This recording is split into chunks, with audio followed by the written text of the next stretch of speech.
Okay. Um, Third session, Brave New World. And it's going to talk a bit about the further development of industrialization. We had looked at the late 18th century, early development, and the main political responses to it. We're going to look at classical liberalism, or capitalism as it's usually referred to now, and various socialist and communist responses that were tied up with also with the nationalist movements and the dance of the two movements for political rationalization and liberation and for national identity are entwined and counter-entwined all the way through the 19th century. And we'll talk about that as we go. Anyhow, in the first slide, and I'm just going to make sure I have my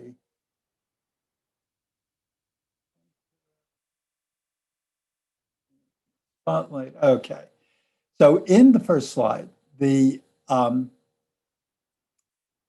pre-1815, early industrialization, which we had talked about a bit, we had focused on the fact that it was almost entirely centered around textile manufacture. And that's because there were established markets and suppliers. No one had yet discovered the phenomenon that has become commonplace ever since, that markets can be created by product development. The what we think of as in our own age as the Apple breakthrough of knowing there was no market for the graphical user interface that the Macintosh universe supplied for the first time commercially. Apple went out there and said, no, when people see it, the market will burgeon. And indeed, this is an old trope about industrialization in general, but it was not known yet in the late 18th century. So if you want to enter the manufacturing business, you went to where the markets existed, and textile manufacture and supply was the place to put the money. Now, the early entrepreneurs used what was called the putting out system. It was an organized way of producing garments pre-factory development. So there had been spinning machines and the like, simple spinning and knitting machines that existed in cottage industry. And so an entrepreneur would set up a kind of out of factory assembly line by which he or she would go to the source, whoever was selling raw wool, buy some, bring it to people who could spin it, pick it up from them after it was spun, people who could do weaving, pick it up, drop off, pick up, bring that product, semi-finished product, to people who could do the fulling and sizing and washing. And then finally people who could do the end garment construction. So there would be 6 or 7 or 8 steps. So the system existed as a cottage industry, and it only waited for someone to come along and figure out that you could take the latest generation of technology development, move it all inside one place, and as they called it, a manufactory, and produce it with great efficiency and with costs to the entrepreneur lowered. So the technological advancements were really just early ones were really just mechanizing human procedures. And the advantage of textile manufacture, again, to breaking into the business, was that it was a very low cost of entry. It didn't take much to get into the business. had a little working capital. This, of course, the building of these manufactories in small towns and mid-sized towns precipitates a worker migration into these towns. And this is fostered by not just the mechanization and the development of factories, but by the land reforms that are going on in agricultural settings and displacing workers.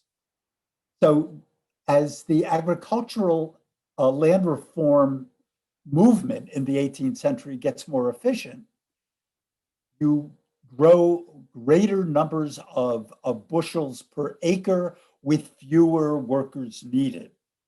And those displaced workers are beginning to drift into the mechanized experience of the small towns.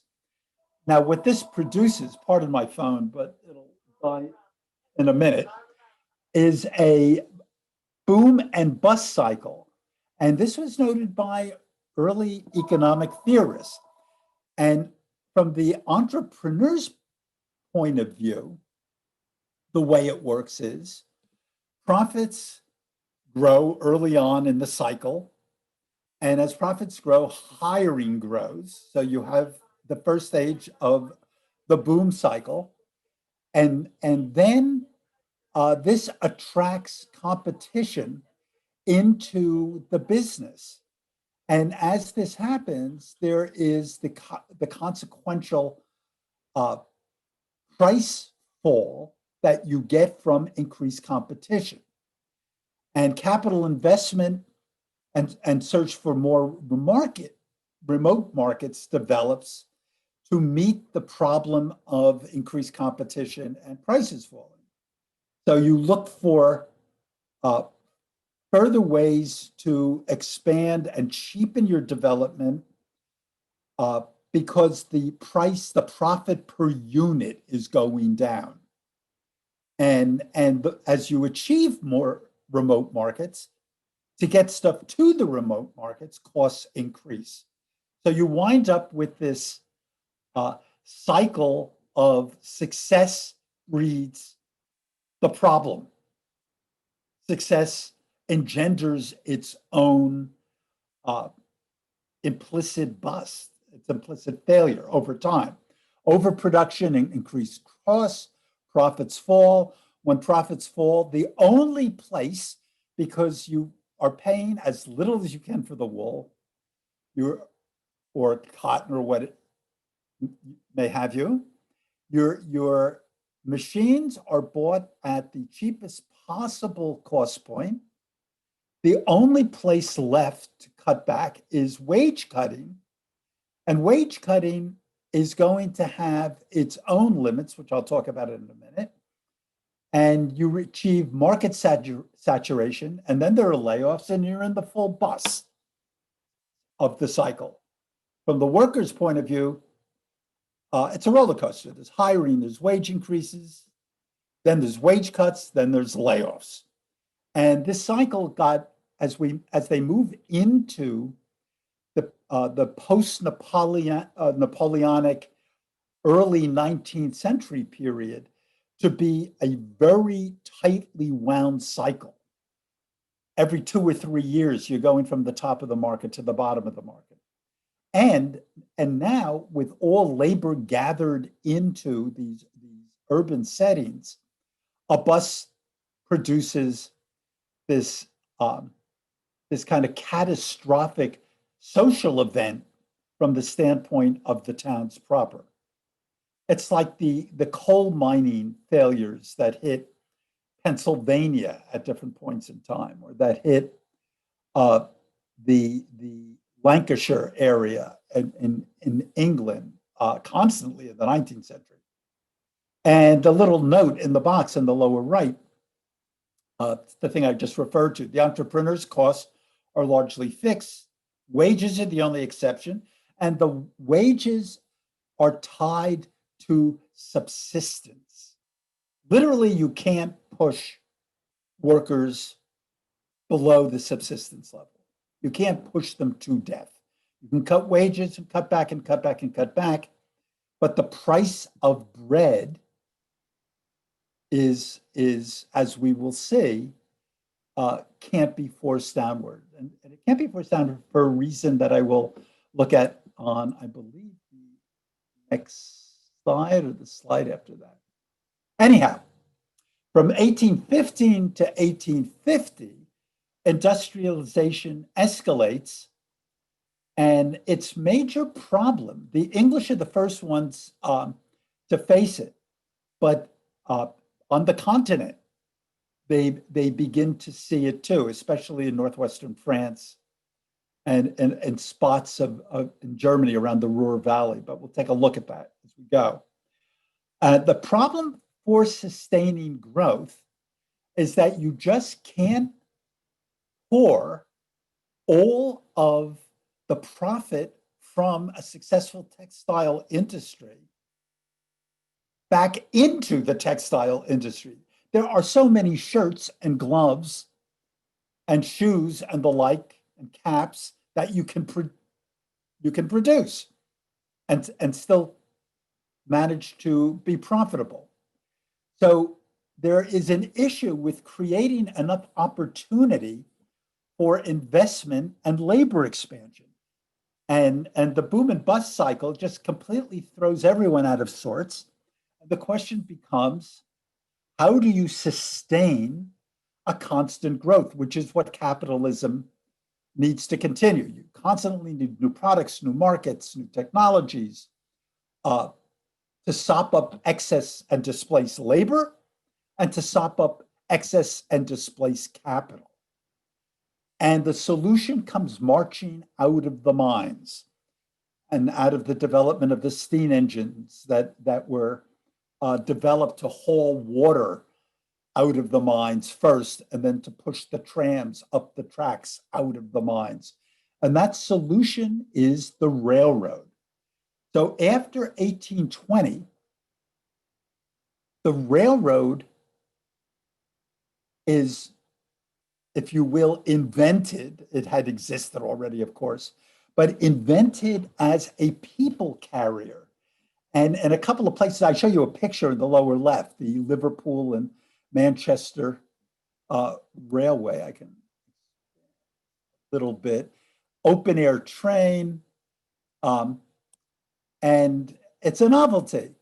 The novelty catches steam. I don't mean that as a pun, but it catches steam as an investment opportunity. And indeed, it is the ideal investment opportunity. Not ideal because it's going to make everybody a fortune. It's ideal because A, everybody thinks it's going to make them a fortune, which it doesn't, by the way. In fact, throughout the 19th century, there's a railroad mania that never rewards the investors. Railway profits hardly ever get above bond issue rates, 2%, 3% throughout most of the century. But what it does provide is what investors refer to as a capital, or industrialists refer to as a capital goods solution. Capital goods are goods that are used in producing other goods rather than being bought by the consumers. So to build a railroad, you have to increase coal mining and iron smelting at tremendous expense and with tremendous labor intensification, so that money's got to be poured into the maw of this expanding industry. And that's where the profits can go from textile development and the like. And so you begin to build this self-sustaining cycle, this ripple effect through all of industrialization, where one technology and one product area leads to others to prop up the existing ones, and on it goes. And then, of course, the labor force, as it dramatically increases, as it expands into mining regions, into iron regions, develops, forces the development of new technology. You have this tremendous consumer spending tsunami that is unleashed in places in central England, in the Ruhr Valley, in Germany. And it becomes this titanic wave that we see that will allow population increases in places like England, Germany, France, the United States to quintuple in a very short period of time, because there is capital wage levels to support food expansion, the production of agricultural expansion, and to support all sorts of purchasing power everywhere across the board. And in this chart down in the lower right, you see how between the years of 1830, particularly 1835 and 1850, in that 50-year period, the curve for railway expansion. I thought of doing this in terms of maps to show you where the lines were, but I thought this created the better impression. So the Industrial Revolution imagery that you have in mind of this massive urban explosion, even though by the time you get to 1840, arguably the Industrial Revolution from its tiny beginnings in England was already 80 years old. But by the time you get to 1840, the landscape that you are used to imagining, reading your Dickens novels and looking at the art from the period, is in place. The so-called, as I name the slide, the so-called dark satanic mills. And it looked like the dark satanic blight. Remember, the power that drove all this development, the power source was coal.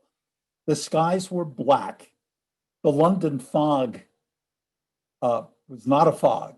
It was a smog, and it was like something you wouldn't even find approaching it in modern New Delhi or Beijing. It was of another ilk. If you look at on the lower left, this contemporary lithograph of so-called Cottonopolis, Manchester, and somebody tried to capture the sense of what the sky looked like. If you, in the upper left, the scene that shows town and country, you'll often get, and you see it in a couple of the slides, even on of the images, even on this slide, you get contrasts very commonly out of the period between the idyllic country world, that natural world that had been lost to the new dynamo, the engine of production. And remember, people like Henry Adams, the American biographer, commenter on the condition of and the health of the American political landscape in the 19th century, who was born in 1840 and lived through the Civil War and industrial development, referred in his books to this period of the 1860s in America as the dynamo, the world he didn't recognize. He said it will produce a political outcome that he could not imagine, but this is the new reality. And indeed, you see the landscapes completely dominated by the smoke-filled skies. And you see how mature, from this upper right image, how mature coal mining has become by this period. Instead of just some holes in the ground with people pushing up trams by hand, it's now this mechanized production driven by winch powered pulley systems and steam engines every step of the way. And of course, the art of the period begins to reflect this. So I found this is an early one. Cole Brookdale by Night, Philip James de Littleburg, 1801. And of course, the telltale sky that we've come to associate in our own day with the beauties of pollution. And indeed, there's nothing like a polluted sunset for range of color and refraction. And again, we see the contrast of the old technology, the horse-drawn wagon, exiting the world of the fiery pit. And even Turner was not immune to understanding the grand impressionistic beauty. He, the often patron saint of landscape, impressionistic landscape painting. Here he is putting his factory in the mid-ground and smelting operations and looking at the distortions that can provide as through a lens, as through the glass darkly. And this is early on. This is 1832. He's looking at this scene in Worcestershire. Anyhow, the plight of labor. So we have labor moving into factories and mines. I have pictures of factory floor and with large scale machinery becoming commonplace in the period. And in the middle image, we have the plight of people, especially as we'll see, children working in mines to get coal out of these little holes in the walls. And the use of women and girls, especially in textile manufacture, because of dexterity and nimbleness, much preferred to men. Also, arguably, you'll find tracts at the time recommending that women be hired because of what was assumed to be their docility. It was an opportunity not to have to deal with the anger and resistance and recalcitrance of testosterone, I suppose. But the working conditions, of course, in the beginning, there were no rules. It's unregulated, impossibly long hours, 12-hour days, 6 days a week, kind of thing. There's no social safety net. There's no union organization. The conditions are hazardous. The wages are constantly being forced downwards towards subsistence level. The minute labor pops up in one place and becomes ready to hand, the entrepreneur can drop the wages. If by chance there's there's high profitability in a new product, and you can hire more people, wages might go up in that circumstance, but they're volatile, they're labile. Child labor, size and docility are the salient traits. Kids are good at certain maneuvers, and again, it's the land of Dickens. Women's labor, dexterity and docility are the salient traits. Now, I will mention, because it was such an issue in England at the time, the so-called Corn Laws. At this period in English history, corn does not mean maize or what we mean by corn. It means grain. It's usually wheat, but it means any grain. It can be wheat, rye, anything that was used in the making of bread, particularly. And probably to some small extent, it included what we would call corn or maize, but was largely fed to animals at the time, and still in Europe, largely fed to animals. Landowners, the agricultural producers, dominate Parliament historically. Come out of the 18th century, There's still the people who control the House of Lords. And they have protected their own profits by imposing a duty on the importation of grain. Now, although coming from the North Sea in particular, there are places in Poland and the Ukraine where cheap wheat is produced and can be brought over by the shipload. A duty is placed on it to artificially maintain a high price so that the landowners in England don't have to drop the price of their own wheat. What this means is that bread prices stay inflated, and they're forced higher than the subsistence level for workers' wages. So this, if you will, this embargo is supported by landowners but opposed by the manufacturing classes. So you find that this new wealthy class, the manufacturers and investors in the new forms of production, were in a political struggle, and every attempt at social welfare in the early part of the century is going to be textured and colored by this battle, this political battle that takes place beyond the scenes.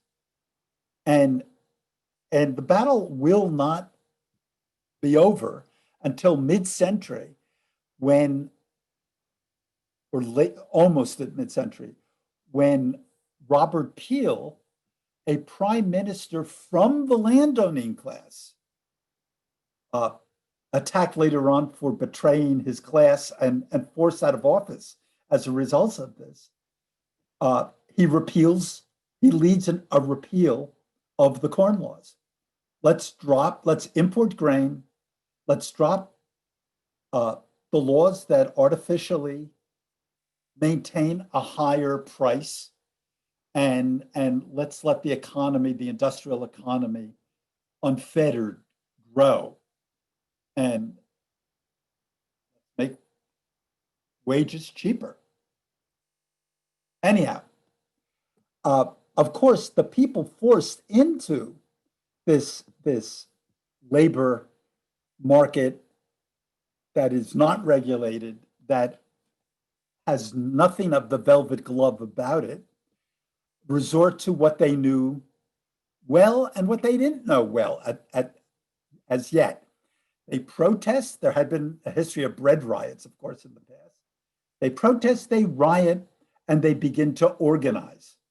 So early in the century, while Napoleon is still being fought, you get the Luddite machine breakers, where the hand weavers who feel like they're being displaced by the weaving and knitting machines decide to break the machines. The army of so-called General Ned Ludd. You get the Peterloo Massacre of 1817, a famous event in English history, where the cavalry turns on a crowd of 60,000 people, killing hundreds. The crowd demanding reforms, especially after the fall of Napoleon, and now soldiers coming back from the wars saying, well, we fought the good fight. Where's our share of the peace? You get the repeal of the Combination Act. So in 1824, there were laws banning trade unions, and they get repealed because the impetus to organize trade unions had begun as early as 1810, 1812, and began to reach a head in 1824, and they couldn't exclude it legally. Now remember, there were many sympathizers to labor in the Commons, but by and large, the Commons came to be dominated, if not by agricultural landowners, but by industrial entrepreneurs and factory owners. But there were some who wanted to see laws change because they were afraid of unleashing what looked to be immense revolutionary pressures from below. There's in 1834, the Tolpuddle Martyrs, a petition signed by 800,000 to free farm workers who attempted to unionize. There was the passing of what they called the Poor Law in 1832 to 34, but this was, if anything, something that served the moneyed interests more than it did the poor. It invented the idea of a workhouse and the like. And so there were riots against indigents who were falling into these workhouses in the 1830s. You had the rise of a movement, an immense movement called Chartism, the so-called the People's Charter, a workers' movement for constitutional reform to expand male suffrage and remove property qualifications. Remember, to vote, you still needed a certain level of property, the so-called 40-shilling freehold. And many of these demands were ultimately met peaceably. There was enough pressure from below. In fact, if you look at that picture on the lower right, this is an early photograph of a Chartist mass meeting in 1848. There would be mass meetings like this everywhere in England. And so the writing was on the wall, and Parliament did begin to pass legislation that ameliorated some of the extreme conditions and dysregulation of the market. And we'll look at those at the end of this session. And of course, we have this Crookshank cartoon, this caricature of the Peterloo Massacre. And you see these well-fed and fat cavalrymen charging into the poor workers, women with babes in arms. Crookshank was good at wringing sympathy out of his images. Now, the English model is going to be very different than the continental model in that, probably because there was this long tradition of Parliament and a civil war in the 17th century, of Parliament pushing the crown for concessions. And now you have mass movements of workers beginning to push Parliament for concessions. So you have this tradition of pressure from below meeting with concession from above. So, if you will, it's a blueprint for why the English do not have the sorts of actual social revolution that the French and Germans and almost every other European country has in 1848. That they have mass movements and the like, but there's enough concession made along the way to remove the actual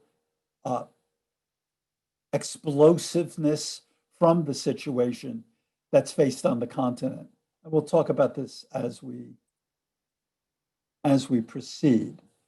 Now, I want to mention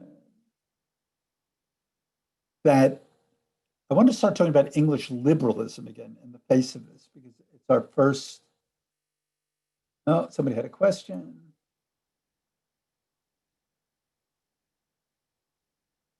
Art is not showing. Did you not get those pictures? Oh, let me go back.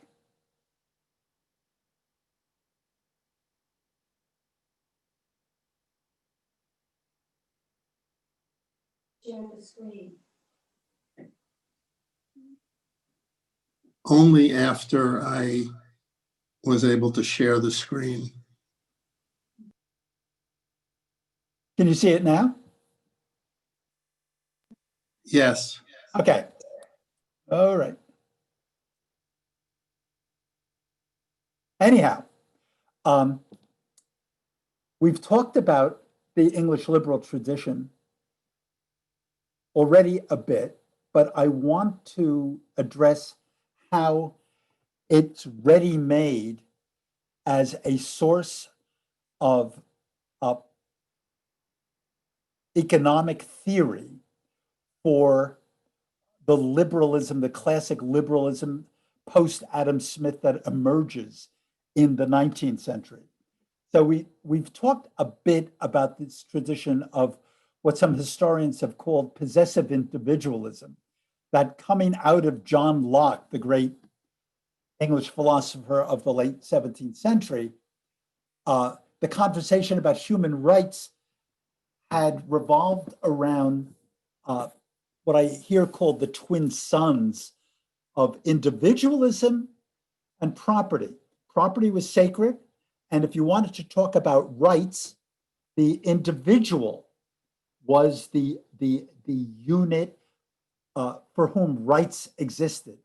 You talked about economic reality and political reality in terms of individuals, not in terms of groups in the English tradition. Locke had argued that property was formed in the state of nature by right and stood prior to the claims of sovereign governments. No taxation without representation. So the only way property could be abrogated would be by the agreement of the person giving up property being taxed because they assented in it as part of their own sovereignty. They're represented.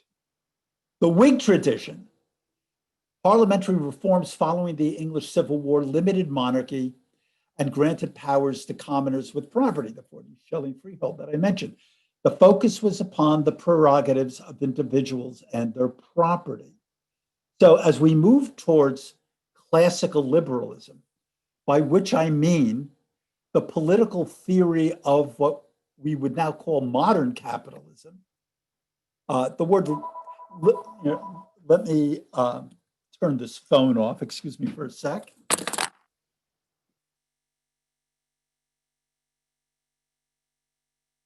It seems to have gone off under its own power. Thank you.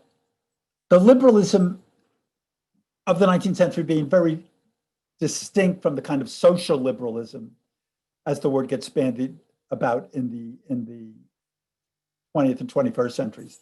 But it's built around the sanctity of private property, the primacy of free markets. According to Adam Smith, free markets produce the optimum generation of growth, as if guided by an invisible hand, and it was a duty to maintain free markets. In other words, Smith just wasn't pointing out that free market efficiency was superior to mercantilists or any other kind of bartering system. It not only did it produce more stuff for less money, but that it was therefore morally superior and had to be maintained as a duty, almost as if it were given by the God who created the well-designed universe, as if by that invisible hand. And so property, free markets, and they understood very well, or they began to understand the issues that would pit freedom against equality. as central concepts. The concept of structural support for the needy, they thought, was medieval, almshouses and the like. Social welfare was not within the purview of a market society and was restricted to the deserving poor. So you get early on the development of the principle that welfare, social welfare, was not a natural function of the market, and that classical liberalism in the beginning did not own it as an idea. So let's see, Peggy has a question. By free markets, do you mean free within Britain or totally free? As a concept, free within that given market society. In other words, what the English in the 19th century, the capitalist class within the 19th century would have opted for, well, they would have opted for a total free world market because they were dominating the world market. And indeed, if no one threw up obstacles to the English exportation of manufactured goods from their newly arrived at factory system in the 1840s, if no one threw up any resistance to the importation of English goods, the English would have had that economy for lunch. If the Germans and the French and whomever did not resist the flow of cheap English goods into their markets without taxing them, and we'll talk about this as we go on, more in the next session than in this session. But if that didn't take place, the English economy would have completely dominated Europe in the 19th century. And in America, even though it was at a distance, would have gotten caught up in that if they hadn't taxed English goods coming into the Americas. So social and political concessions could be made when pressured, but they would have been grudging. In other words, they would have made concessions to avoid revolution, but always kept the concessions they made to a minimum, because the principle was the principle of free markets. And in this liberal frame of mind, this classically liberal frame of mind. And we will see as we look at laws getting passed, laws that we think of as working towards social welfare, which means in the name of equality and against the concept of total and utter market freedom, to the degree that that is the case, to that degree, the market is less efficient and costs more. It's what all the people in the 21st century argue when you say you want to raise minimum wage. And then they say, well, that is going to raise the price of hamburgers. And of course, that's correct, it does. But we come down differently, perhaps, on the contest between freedom and equality as vested opponents. Anyhow, in its heyday in the early 19th century, English liberalism invents political economy, or what we would call economics. And it's born with Smith, but swiftly a host of thinkers, two of which, just because they are nameworthy, I mentioned here Thomas Malthus. You see, both of them are born well back into the 18th century and only live till 1834, and in the case of Ricardo, further down, 1823. Malthus was the man who pointed out that there is always going to be the social welfare problem because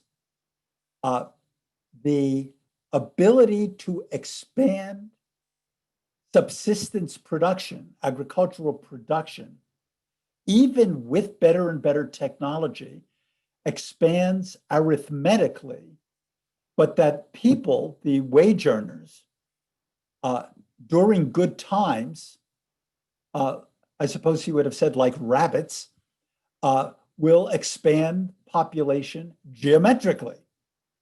And that this will always mean that there will be pressure coming from below on the ability to produce food and all the necessaries for sustenance that a society requires. Sort of like the Paul Ehrlich of the late 18th, early 19th century. And I'll read this quote from him. If the subsistence for man that the earth affords was to be increased every 25 years by a quantity equal to what the whole world at present produces, okay, doubling every 25 years, this would allow the power of production in the earth to be absolutely unlimited and its ratio of increase much greater than we can conceive that any possible exertions of mankind could make it. Yet, still the power of population, being a power of a superior order, the increase of the human species can only be kept commensurate to the increase of the means of subsistence by the constant operation of the strong law of necessity acting as a check upon the greater power. So he was saying, look, either as a society, you adopt voluntary checks on population growth, or you're going to face the four horsemen of the apocalypse. It's going to be famine, and it's going to be war, and it's going to be what have you, culling the expansion of population. And when this was being raised by people like Paul Ehrlich in the late 1960s, the world answered with the green expansion. And I don't mean green like an ecological, but the great agricultural expansion by using powerful fertilizers and what have you, and getting this tremendous boom in food production. We've invented, if you will, factory food, and at a tremendous expense, which looks like we pushed it to the limits. And while it looked like Malthus may have been wrong in the short term, we might be coming up against it in a longer term. But I suppose the book is out. David Ricardo, for his part, he invents a labor theory of value. The value of a commodity or the quantity of any other commodity for which it will exchange depends on the relative quantity of labor which is necessary for its production, and not on the greater or less compensation which is paid for that labor. Ricardo will be of great interest later on to Marx, who tries to refine the labor theory of value. And it becomes one of the critical points of Marxian theory, because the liberal economists are going to start talking about supply and demand pricing as the only measure of the market value of a commodity, and the implications for this battle go on, even into the modern period. And his comment on wages and profit. Profits depend on high or low wages, wages on the price of necessaries, and the price of necessaries chiefly on the price of food. So he understood, in fact, was the major driver for the repeal of the Corn Laws in England as a theorist. And then comes, and I'm going to devote 3 slides to this man. This is one of the great thinkers of the 19th century, a genius by any measure, a liberal economist, a philosopher of everything, from mathematics to God knows what, who introduces the idea of a social conscience to English liberal thinking. He's born early in the 19th century. He's the son of James Mill, himself a philosopher, and partner of another philosopher, Jeremy Bentham, the founders of Utilitarianism in philosophy. We'll talk about that in a bit. He's rigorously educated by these men. He is he is the child genius against whom you would measure all other child geniuses. He's someone who learned to read classical Latin at the age of 3. At the age of 6, he was teaching it to his sister as he began his studies in other ancient languages like Greek. He is a logician, a classical economist. He composes a shelf of major works, and I mean a shelf. If you went to a library and lined his works up, it would be a major section of the library. I'm going to take this phone off the hook. I'm sorry I left it on.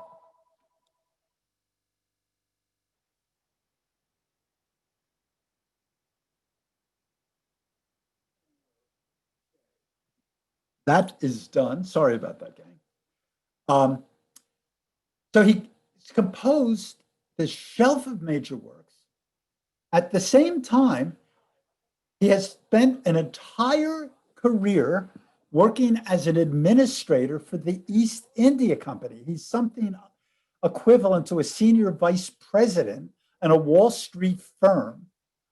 And he is a member of Parliament for 3 years. And he is the leading contributing editor for the Edinburgh Review, the #1 intellectual journal of the English 19th century. He does all of this in one lifetime. And of course, about the age of 20 or 21, he has a mental crisis and a kind of breakdown.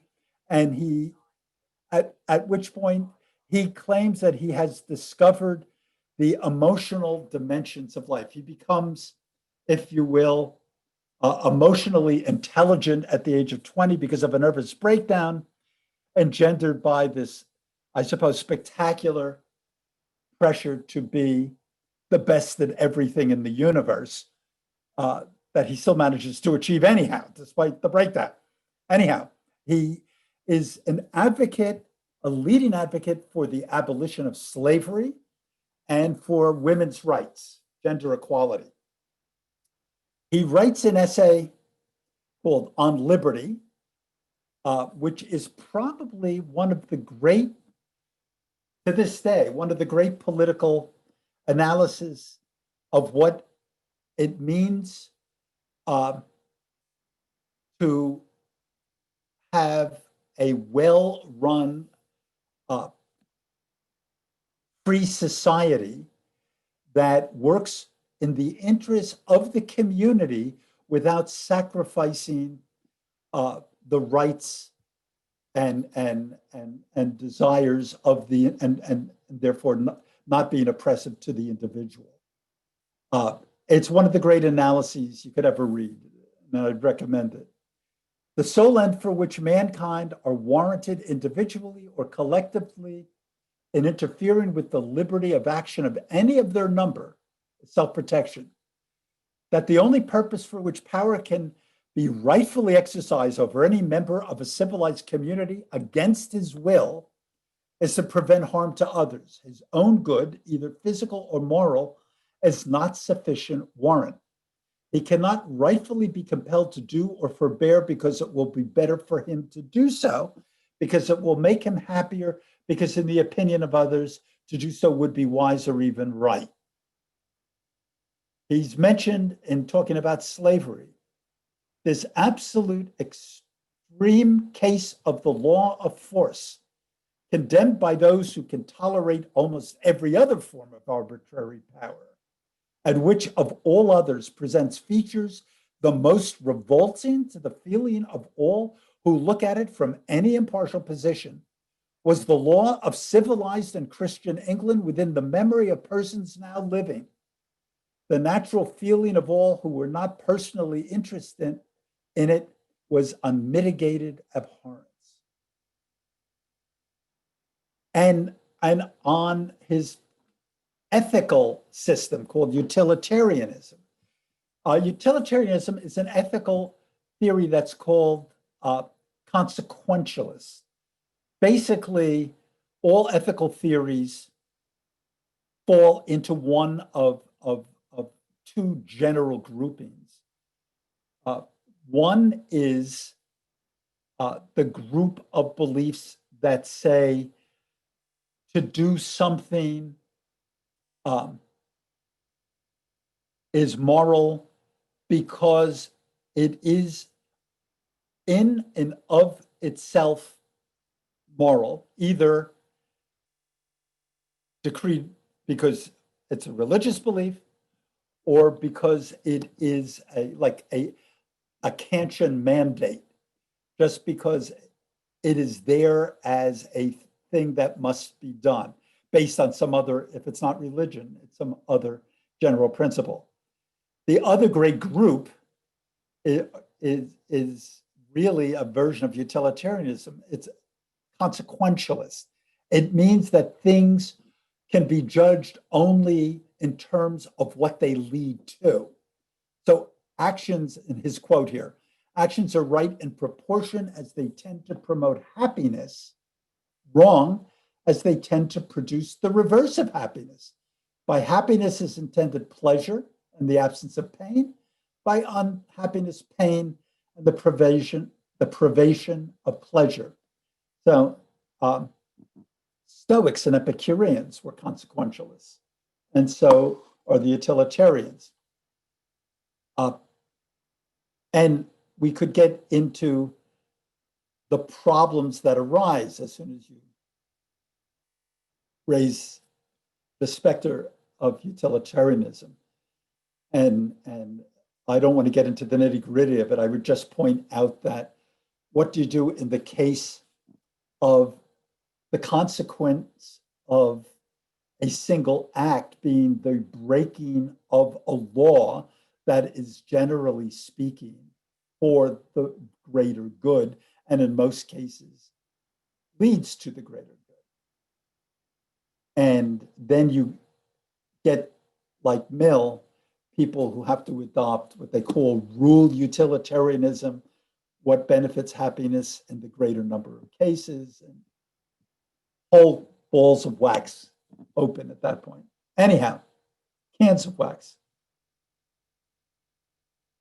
Government intervention could be justified in cases of general social utility. Okay, so the government could intervene in cases of social utility. Classical liberalism and social utility. Mill's Principles of Political Economy, the book that became the Bible for liberal economics for the 19th century, was written, I believe, he had a late edition, even as late as 1870. Production versus the distribution of wealth becomes a major issue.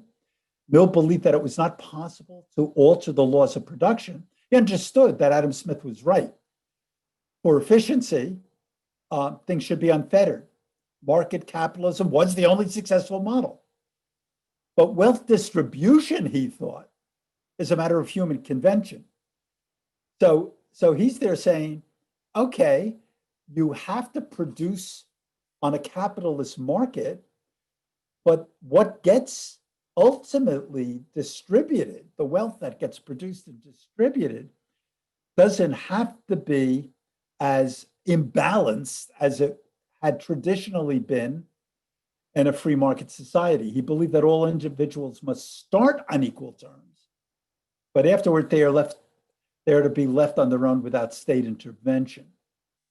Later in his life, he was influenced by socialism, and he did comment on the role of workers. The form of association, however, which, if mankind continued to improve, must be expected in the end to predominate, is not that which can exist between a capitalist's chief and work people without a voice in the management, but the association of the laborers themselves on terms of equality, collectively owning the capital with which they carry on their operations and working under managers elected and removable by themselves.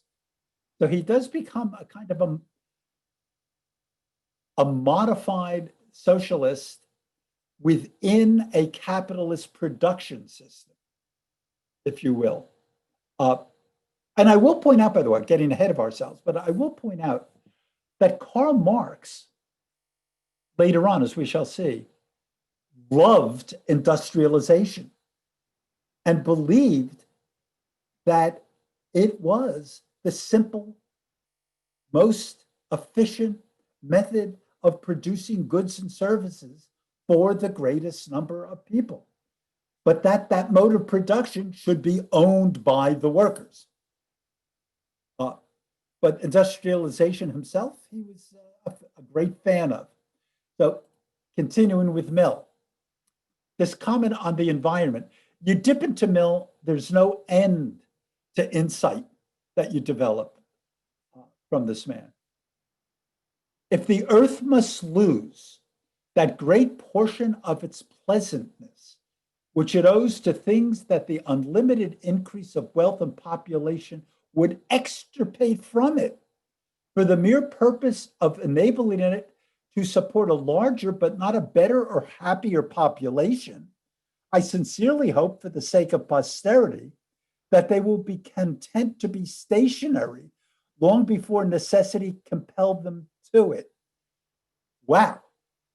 So before you destroy the entire planet with this feverish drive to grow and to produce and to populate, before you cannibalize the planet itself and the planet strikes back by necessity forcing you to downsize, why don't you try managing a kind of what we would call sustainable world? On public education for workers, man has the inherent capability of guiding his own destiny, but only if his faculties were developed and fulfilled. Education is to encourage, among other characteristics, diversity and originality, the energy of character, initiative, autonomy, intellectual cultivation, aesthetic sensibility, non-self-regarding interest, prudence, responsibility, and self-control. Comment on the equality of women. No one can safely pronounce that if women's nature were left to choose its direction as freely as men's, and if no artificial bent were attempted to be given to it except that required by the conditions of human society, and given to both sexes alike, there would be any material difference, or perhaps any difference at all, in the character and capacities that would unfold themselves. And he wrote his great book on the equality of women with his wife, Harriet Taylor.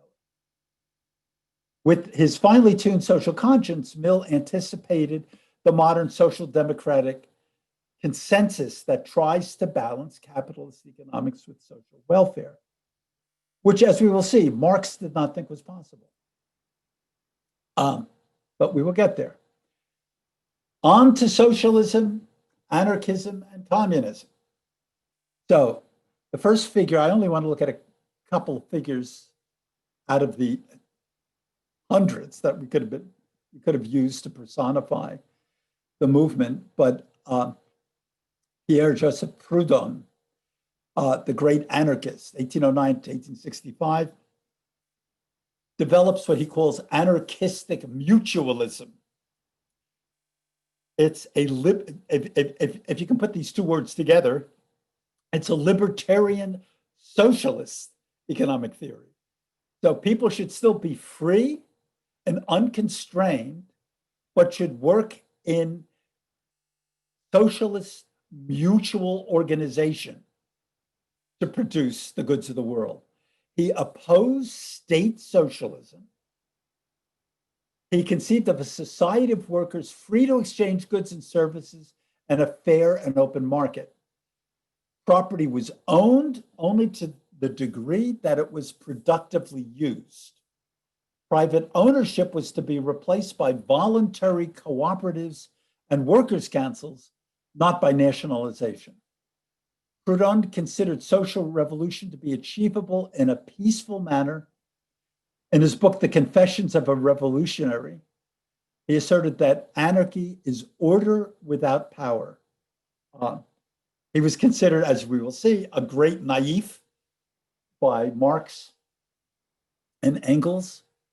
He is the creator of the very famous line from one of his political tracts, "Property is theft."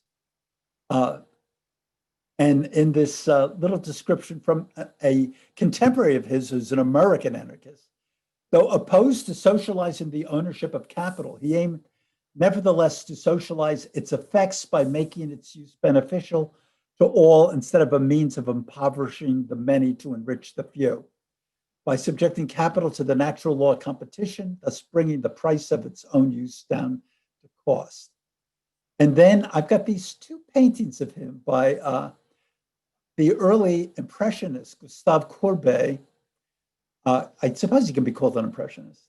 He's sort of a naturalist.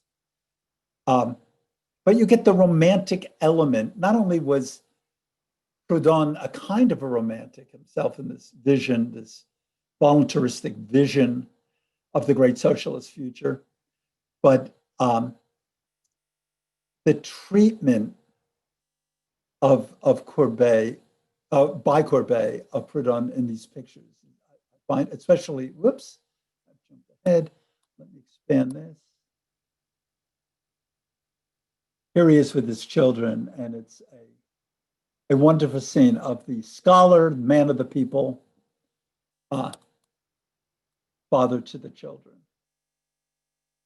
Anyhow, this is, by the way, by the 1830s, you have your first, if you will, generation of revolutionaries that are able to support themselves through revolutionary publications and organizations.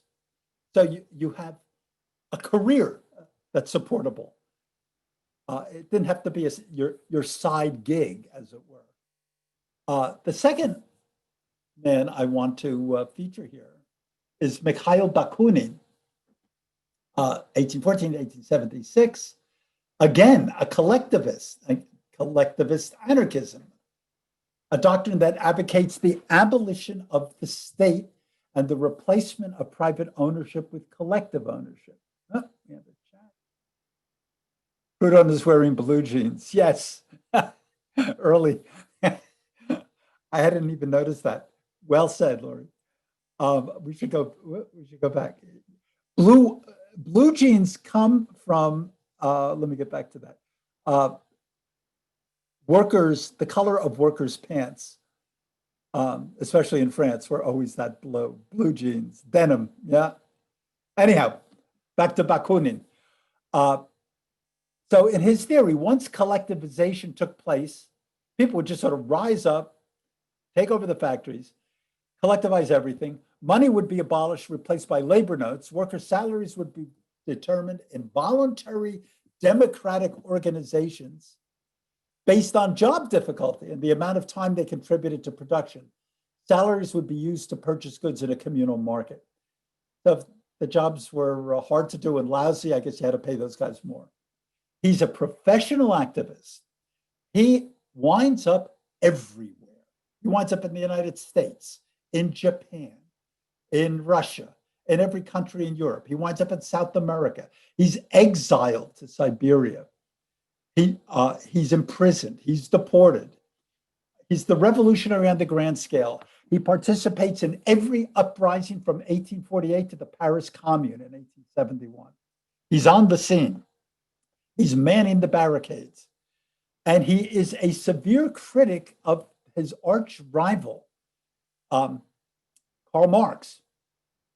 He was so opposed to what he saw as Marx's authoritarianism that he was forced out of the First International. The First International was an international meeting of all socialists and anarchists that happens in the 1860s. I have a slide talking about it next. Bakunin had predicted that Marxist regimes would be one-party dictatorships over the proletariat, not by the proletariat. And in this wonderful quote of his, if you took the most ardent revolutionary, vested him in absolute power, within a year, he would be worse than the Tsar himself, says Mikhail. His cooperative principle made him extremely influential, extremely popular. Here's this wonderful, I stumbled on this. I forget where I found it. This is a contemporary comment from an eyewitness at a conference in Switzerland in 1867. One of these conferences that attracted revolutionaries of every color and nationalists of every color. Since, again, nationalist reformers and worker reformers overlapped like crazy in this period. They often saw it as the same agenda. So, quote from this account, as Bakunin rose to speak, the cry passed from mouth to mouth, Bakunin. Garibaldi, who was in the chair at the conference, stood up, advanced a few steps, and embraced him. The solemn meeting of two old and tried warriors of the revolution produced an astonishing impression. Everyone rose, and there was a prolonged and enthusiastic clapping of hands. So if you can imagine this is so 19th century, the standing ovation for a meeting of Bakunin and Garibaldi at a Swiss conference. I love it. I love the fact, by the way, the one thing about, well, I've mentioned in the past, I never go past 1870. I do love the fact that we get into the era of photography at this point. So we don't have to just rely on painting. Anyhow, the IWA, the International Workingmen's Association, which had a great run for about 12 years, out of which comes the great song, the Internationale, by the way. The first International, an international organization aimed at uniting working class groups in the great class struggle. You get trade unionists, socialists, communists, anarchists, nationalists of different stripes. The first meeting is held in London in 1864. It includes Owenites, Chartists, French and German socialists, Irish and Polish nationalists looking for independence, Italian Republicans who weren't much interested in socialism to begin with, but did want to have some kind of representation in government. Karl Marx, who was an emigre in London and was doing his research at the British Museum at the time, was an attendee, did not take a leading role in the beginning, but had such influence that before you knew it, he was chairing all sorts of stuff. By 1868, the various ideological differences had sorted out into two major camps. Collectivist anarchists under the leadership of Bakunin, who adamantly rejected the establishment of any kind of state, including a worker state. Bakunin, he's the purist who wants an immediate mass uprising that includes everybody, all the downtrodden, including the peasants, as well as proletarian workers. Marx, because of his economic theories, thought that the new class that would have its consciousness raised appropriately was the factory worker class, the proles, and that only they would be the revolutionary class that should rise. And he always saw peasants as sort of a backward, medieval-looking conservative class, which often they were, actually. So Marx argues for a transitional stage between capitalism and a fully mature communist society, which included a workers' state, the so-called dictatorship of the proletariat. Marx was the party-oriented pragmatist who saw the need for interim reforms within the capitalist framework to raise class consciousness. And within a couple of years, it's the Marxist party that begins to control the International. On to Marx himself. And, you can go on forever with Marx. He stretches out in every direction. But I've limited us to one slide. Marx is the author of a theory called Dialectical Materialism. I want to explain each side of it and why he thinks it's a unique theory. He picks up dialectical thinking from the great German philosopher G.W.F. Hegel. Marx adopts the theory of a dialectic from Hegel, a dialectic that determined all historical development. Every historical stage for Hegel is the thesis. It and of it necessity spawns the seeds of an opposing position because of the nature of the thesis. The seeds are planted for an opposing position, an antithesis. And as a result of the conflict of thesis and antithesis, it produces a novel next stage, a synthesis that contains the best of the two elements that preceded it. Now, for Hegel, this historical process was the evolution of ideals, ideology, or consciousness. That indeed what you have is the age of reason coming out of an age of the Reformation, necessarily because of the way ideas move historically and people improve on them and make new breakthroughs. Marx, of course, though, wants to argue that Hegel's dialectic was not rooted in what Marx called materialism. He wants to argue that ideas followed changes in the material conditions of the world. And the true driver of historical change was the means of production. When the economic underpinnings of a world changed, which threw up new classes based on the changes in the means of production. So as you invent capital accumulation in the new cities and it's an early capitalism, the owners of those means of production, the new owners, they have new ideas fitted to their world. The ideas follow the change. They don't cause the change. The fundamental economic activity of the society, the material base, is what changes.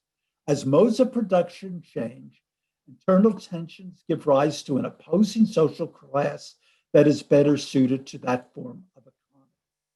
The aristocracy dominated the feudal economy and society.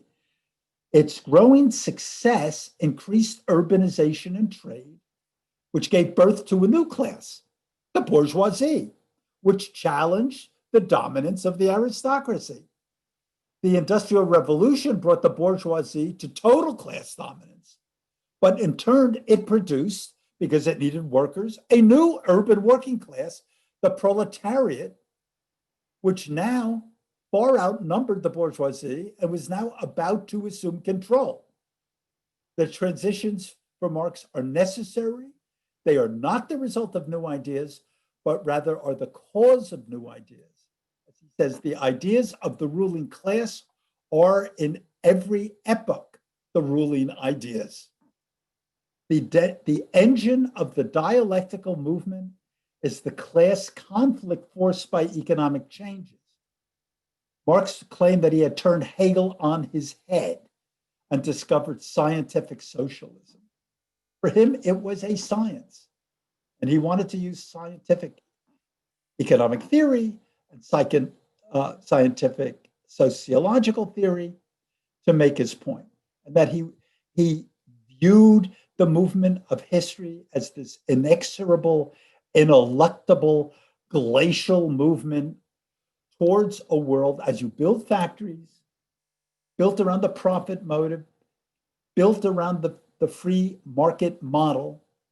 You produce workers who are driven to subsistence levels, that have their consciousness raised by being brought into group contact with other people like themselves in the same position, and that factories are crammed into cities where everybody in the city in this new urban class can see that they have gotten the same raw end of the same stick, and that there are people like them all over the new urbanized factory society that is merging throughout Western Europe and the Americas, and that this class is realizing that their goals are not as individual Englishmen or Frenchmen or Germans, but as factory workers who have been disenfranchised from the mode of production that is shared across national lines, that is international, and that should force the class to internationally produce a revolution to change the distribution of the new means of production, the profit. So, revolution, capitalism, industry, and the proletariat for Marx, the boom and bust crises of industrial capitalism would develop class consciousness, the thing I was just talking about, the movement towards monopolistic capital accumulation at the expense of wages because of falling rates of profit would utterly alienate workers until social revolution was the only option. The result would be a classless communist society consisting of free producers, from each according to his ability, to each according to his needs. He assessed his contribution long before me. Bourgeois historians had described the historical development of this struggle between the classes as had bourgeois economists their economic anatomy. My own contribution was threefold. One, to show that the existence of classes is merely bound up with certain historical phases in the development of production. Two, that the class struggle necessarily leads to the dictatorship of the proletariat. And three, that this dictatorship itself constitutes no more than a transition to the abolition of all classes and to a classless society. He writes in a letter to Joseph Wedermeyer. He considered revolution inevitable, ameliorative reform instituted by the property classes, in Marx's opinion, was not possible because they would work against industrial profits and would not be sustainable. He said, in fact, he looked at utopian socialists from the early part of the century and said, and he included people like Proudhon and Bakunin in this group, and he said, oh, look, they're idealists. Yeah, it's nice to think that the powers that be that are now in control will be merciful, will set up some kind of shared systems. But since it's against their interests, it'll be like 1848 all over again. They will say, yes, reform, reform, reform. And then as soon as you know what hits the fan, they start preaching social law and order and social control. And that experiment will be over. The modern welfare state as a model was not foreseeable in the 19th century. The book, and I just point out that the book is still out on the possibility of equating, or equitably, I should say, integrating a developing world without destroying the planet. I'll get back to this issue later on, but the idea that you can contain growth in a sustainable fashion that enters a kind of a stasis where no one takes undue control and squeezes other elements out, and that it's fairly distributed worldwide. You know, we're only a couple of centuries into the experiment. Let's see whether we ever get there or not. And then on this last slide, I don't want to spend a lot of time with it. I just wanted to produce and this is by far an incomplete list, just some of the English reforms that take place over a 40-year period. Some are libertarian, some of them are worker reforms, Catholic emancipation in 1829. The Factory Act prohibits night work for people under the age of 21. The Reform Act gives some middle-class males the vote. Another Factory Act in 1833 to limit child labor. No children under 9 are to work in factories. Children under 13 are to work no more than 9 hours a day in a factory, 48 hours per week. Younger children are to attend school for at least 2 hours, 6 days a week. Slavery is abolished in 1833.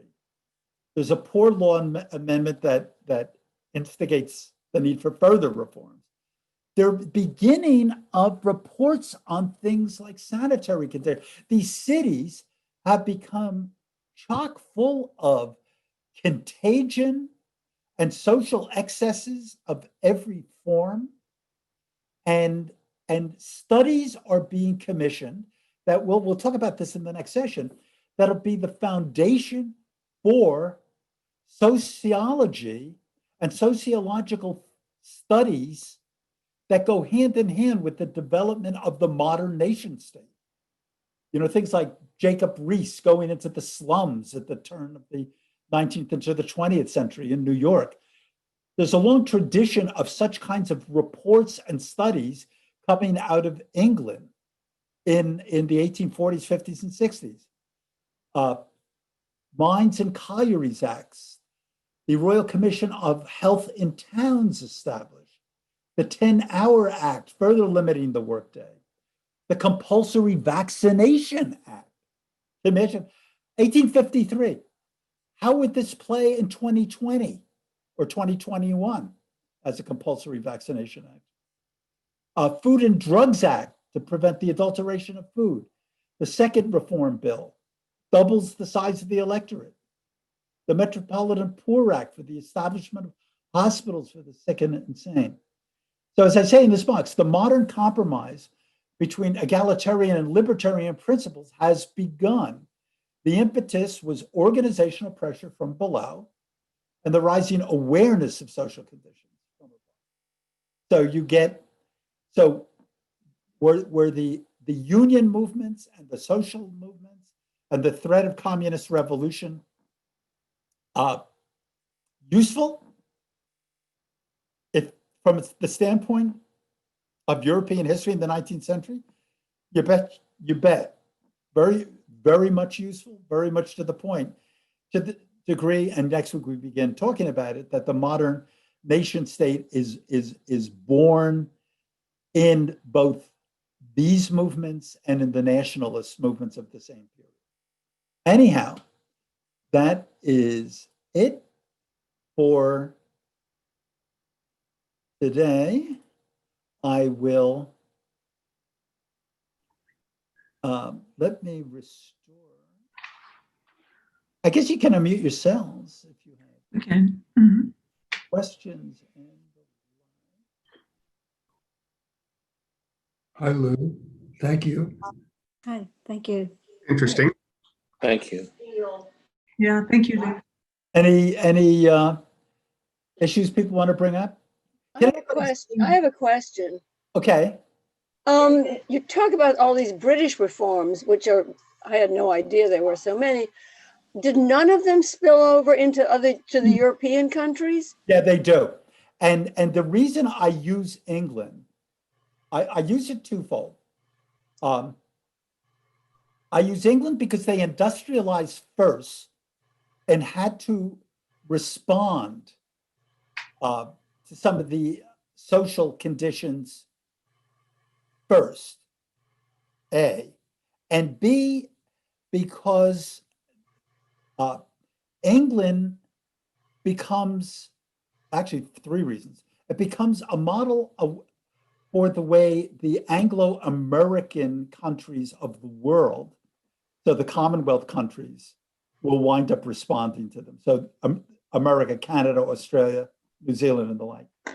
But also because, and this is what I'm going to be talking much more about next week, as we focus on the continent, that the continent achieves industrialization by protecting its home industries, using tariffs mainly, and by funding industries nationally, national railroads and the like. Because to play catch up to the English, again, I'm leaching into next week's lecture, but there's nothing wrong with that. That they had to do this, or else they would have been completely outcompeted by the English, who had this immense head start. And as a result, they achieve what we now call in the 21st century the rudiments of a welfare state, in a way that the Anglo-American countries never achieve it. We achieve this kind of piecemeal, sort of I think of it, the Anglo-American countries as having achieved what you might call conciliation states. States that were raw free market capitalism, where people started injecting compromises piecemeal into legislation, and with slow motion economic and social reforms, to the European model, where the state had to control many of these reforms top down, where you have things like state pension funds, like the Norwegian model and things like this, right from the 19th century, very differently. In the Anglo-American countries, do you know that England achieved school systems open to widening groups of people in such slow motion that the final achievement of the comprehensive school, what we would call high schools funded by the state out of taxable rates, was not enacted until the prime ministership of Clement Attlee in 1946, after World War II. So that you didn't have the final step block in a public school system in England until 1946. And this is why the English still talk about, oh, did you go to a red brick school or a plate glass school, or were you in one of those traditions that got built in the 1920s, or one in the 30s, or one in the 50s? But and that's the reason I focus most strongly on England in this lecture. Okay, thank you. Thank you. Anyhow, see you next week. See you next week. Bye-bye. Thank you. Bye-bye. Better art next week, by the way, gang. Okay. Okay. Bye-bye. Thank you. All right. See you next week. Okay.